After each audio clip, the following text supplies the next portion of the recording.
Hey there, writers. I am with you today to talk about one of the things that I've learned and put in place over the past 15 years of running StoryADay Maine. Today, I want to talk to you about something you can be doing right now before the challenge starts in order to power up your writing during the challenge. I was just reading, I'm going to flip over here and take a look at it, The Art of Noticing, which is a book by an author called, whose name I've just popped out of my head. Apologies to Rob Walker. The Art of Noticing. And he was talking in that book about exactly this kind of thing. Story sparks are a thing that I recommend people doing before the challenge starts or as you walk through the world as a writer.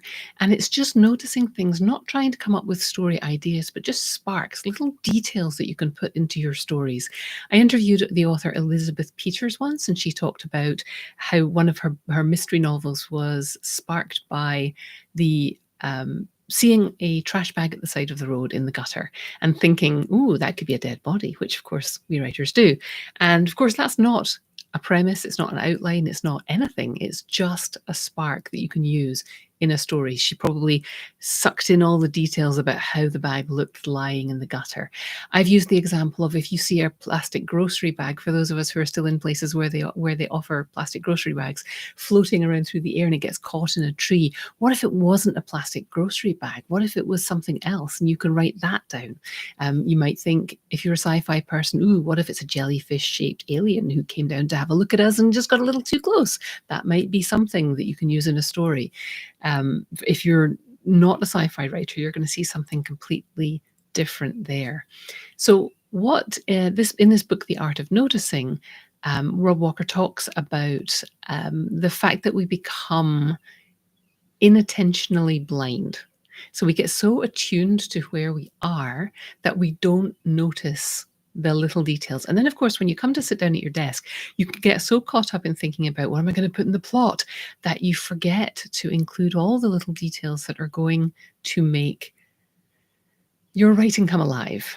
So I'm going to challenge you to collect 3 story sparks a day between now and the beginning of StoryADay May, if not forever, for the rest of your life. Just write down little things, and it could be something like seeing a grocery bag in the tree and the way it moves, or it could be noticing a class of object, which is something that Rob Walker suggests in his book, noticing a class of object, because then you start to see them everywhere. So if you're always, his example is he was looking for security cameras, not for any great reason, just because he thought security cameras, I'll look for those while I'm in somewhere new.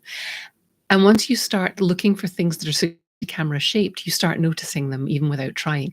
So maybe next time you're out on a walk, you could notice all of the things that are oval or heart shaped, and you'll start noticing them. And that can be great, especially in short fiction, where you don't want to overwhelm readers with too many different metaphors or too many different symbols.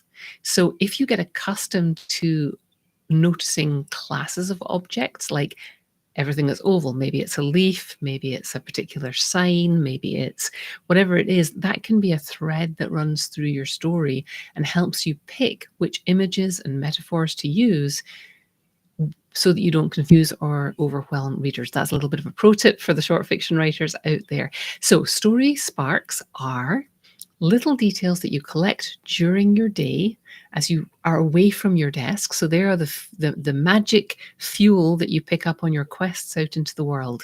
And when you come back to do your work at your desk, on your lap, wherever it is that you write, you have that fuel to power your stories and make them deeper. So that's one of the things. If you want to come over, there's a link in the description about where you can come read more about what I call Story Sparks. I'll put a little TM after that, and download the Story Sparks Catcher, which is just a printable, foldable thing that you can stick in your back pocket, under your bra strap, take it wherever you go, and make a note of things as you find them. If you collect 3 Story Sparks a day between now and the end of the month, you will be looking at the world like a writer. You will start to be more creative without even trying, and you will have an abundance of material. Even if you never look at those little booklets again, you will have trained yourself to not be inattentionally blind. You will be seeing things through the lens of a writer, an artist, a creator, a person who interprets the world for people who aren't paying as much attention, but deserve to have beautiful lives anyway. And they get that through our writing. That's it for today. I will be back with another fascinating topic from the 15 years that I've been running this. Tomorrow, I think it's going to be about time, because one of the things that everybody says to me is, I don't have enough time to write. And I have many, many thoughts on that issue after 15 years of challenging people to write a story a day, story a day in May. So I'll be back tomorrow. Hope you will too. Like, subscribe, do all the things, hit the bell. I don't know. Do your thing. You know how YouTube works. All right.